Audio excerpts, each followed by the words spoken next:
Access to modern electricity is at the heart of development. Electricity is essential for societies to grow.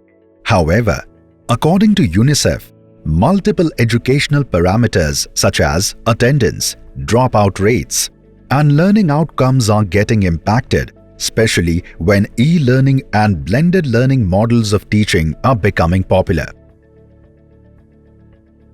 Schools undeniably need access to reliable electricity to provide these critical services. The Energy Access Explorer (EAE) can be used to identify and plan the energy needs of schools. It brings together data on energy demand for schools and on energy supply from various sources on one platform, which will be useful to help identify and prioritize the best source of energy to ensure reliable energy access to schools using an integrated data-driven approach. In India, we have taken the example of Jharkhand to demonstrate possible use of EAE in the education sector. To capture the energy demand from the education sector, the data is segregated into service, infrastructure, and geolocation. The service data sets include district-wise gross and net enrollment rate for primary and upper primary schools, along with dropout and transition rates. The infrastructure data sets pertain to district-wise availability of toilets, electricity, and computers across different types of schools.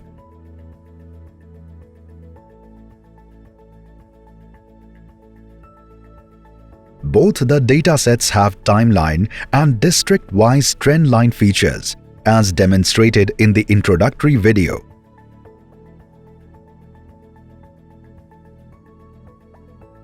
You can also visualize the change in number of districts when the percentage value for selected indicators is changed.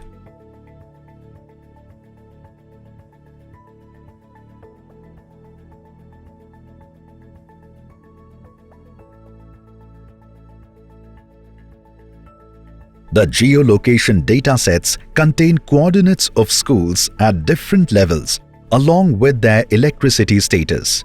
Detailed information for each location can also be obtained.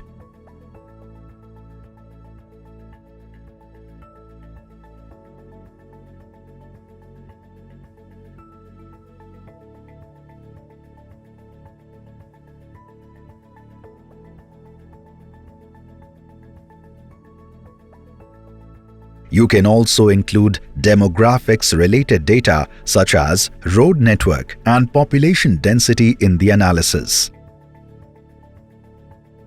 On the supply side, you can select existing infrastructure like power plants or potential energy resources such as global horizontal irradiance or GHI, which measures solar potential at a specific location.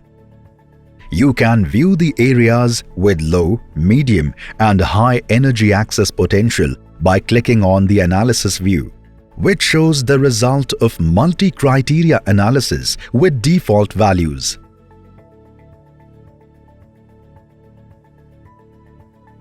Brighter areas indicate high energy access potential, while darker areas indicate low energy access potential. You can further customize the results by changing the range of values for selected layers. For instance, excluding a buffer of 2 km along the transmission and focusing on GHI values higher than 1780 kWh per meter square can help in identifying the areas which have a high solar potential and away from transmission lines. To determine the best option to electrify schools, a buffer can be included around the schools to see what on-grid or off-grid solutions are more suitable. Adjusting GHI values can help prioritize the schools in higher solar potential regions.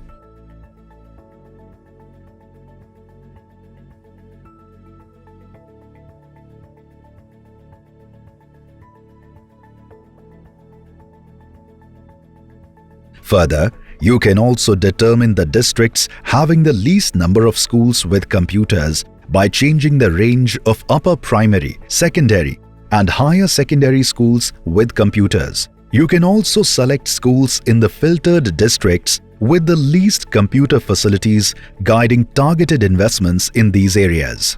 EAE can be leveraged to help meet education outcomes. Plus, in a country like India, where schools not only serve as centers of education, but double up as disaster relief shelters, polling stations and vaccination centers, ensuring reliable electricity can help reach development objectives.